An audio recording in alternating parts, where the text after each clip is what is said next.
Now, the greenhouse gas emissions, after conducting life cycle analysis of reusable blades and handles and disposable ones, disposables will have greenhouse gas emissions 15 to 20 times higher as compared to reusable ones. So it made no sense. It was a no-brainer switching to reusables because it's good for the environment and it is also cheaper as well. So with the opening up of 500 PA hospital, we switched from disposables to reusables. But unfortunately, we didn't do a good job in allocating a proper space where these handles and plates will be placed after being used so they are not damaged and they can be taken for cleaning purposes.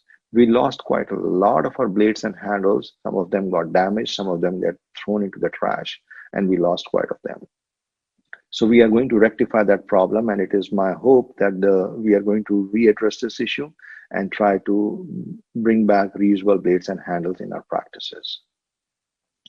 I'm going to talk briefly about the plastics. Healthcare is addicted to plastic. It's like a cocaine of healthcare. Everything we use has plastic in it. Almost 300 million metric tons of plastic is produced daily, and roughly 10% of that lands up in the ocean. In fact, the amount of plastic in the ocean is so much that it is almost called as the seventh continent or so. If we keep on doing that, the amount of plastic in the ocean by 2050 will be more. There will be more plastic than actually the fish in the ocean or so. So out of 300 million metric tons of plastic, which is generated every day, almost 14,000 of tons of waste is generated in the healthcare on a daily basis. And 25% of that waste is considered as plastic. And out of that 25%, the waste which is plastic, 85% of that waste is actually non-infectious plastic, which is potentially recyclable. These are some of the things in which plastic is used. Let's talk about where plastic is produced. So 25% of the plastic is actually produced in China, and almost 20% is produced in US and Canada as well.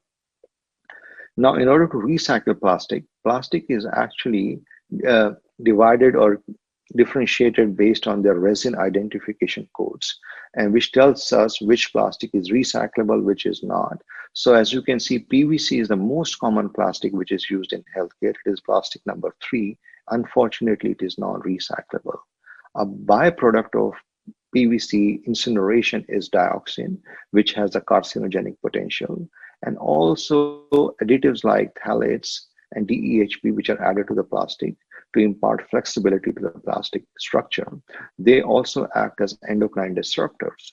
And there are some cases or linked studies with associated with childhood asthma, as well as certain cancers and so on.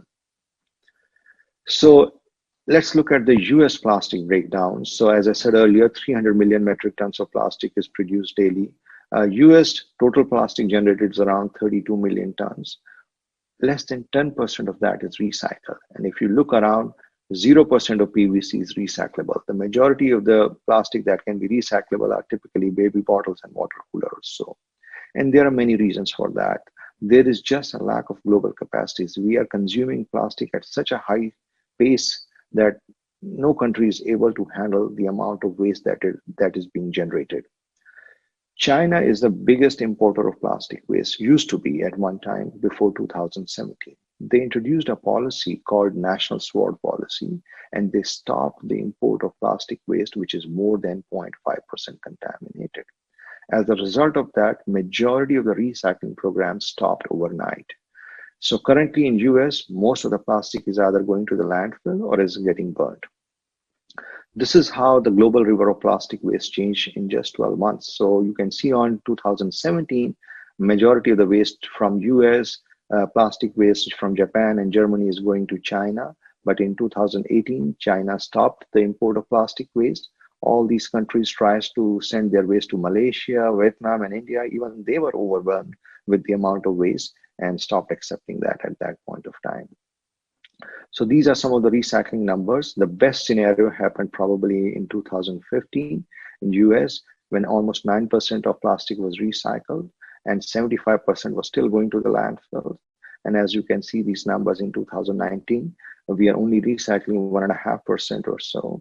and almost 80% of the plastic is going to the landfill and remaining is getting incinerated or so. Now, when you keep on sending the plastic to the landfill, it actually creates two more problems. Number one problem is the fees to send all these medical solid waste, the tipping fees. These are some of the numbers forecast till 2021. There has will be almost around 6% increase in the fees, tipping fees in Northeast regions, and almost 10% increase in the fees in the Western and Pacific regions. Also, we are going to lose land as well. So in Northeast, there is an annual rate of loss because all this land is going for landfilling plastic waste. In Pacific and Western regions, we are losing land almost 2% per year or so. By no means, recycling is a solution to address plastic waste. It is only one step above landfill. The better answer would be to eliminate where it is possible, and that's actually a tough question to handle. So I wanted to start somewhere, so I initiated a blue wrap recycling program. Now, Stanford was recycling blue wrap before 2017, and after that policy of China stopped accepting plastic waste, many of these recycling programs were stopped. So I wanted to start somewhere, and I said, let's start with the pilot program and see where it takes us. So these are some of the numbers in 2012 when Stanford conducted a study. So they generated 34 tons of waste in 2012. Today's numbers will be even way higher. Almost 2.8 pounds of waste was generated per case. They tied up with a company called Blue Renew, which is basically converting all the plastic waste in, like blue wrap. They are taking it and converting it into reusable plastic devices or so forth. These are some of the products that can be made from blue wrap or so. This is a cost neutral initiative. It's not adding any cost to us. And Valley Hospital actually is using their single-use plastic patient bags with made up of blue wrap or so. This is a good PR initiative as well. So far we have collected around 240 pounds of blue wrap from 4 operating rooms in Lane. Our goal is to extend this whole process to the rest of the hospitals, and currently Stanford is negotiating with Blue Renew, so that way they can agree to the pricings, and then we can roll it out to the rest of the hospital ORs as well. I'm going to show you a video how Blue Renew is converting blue wrap into reusable appliances.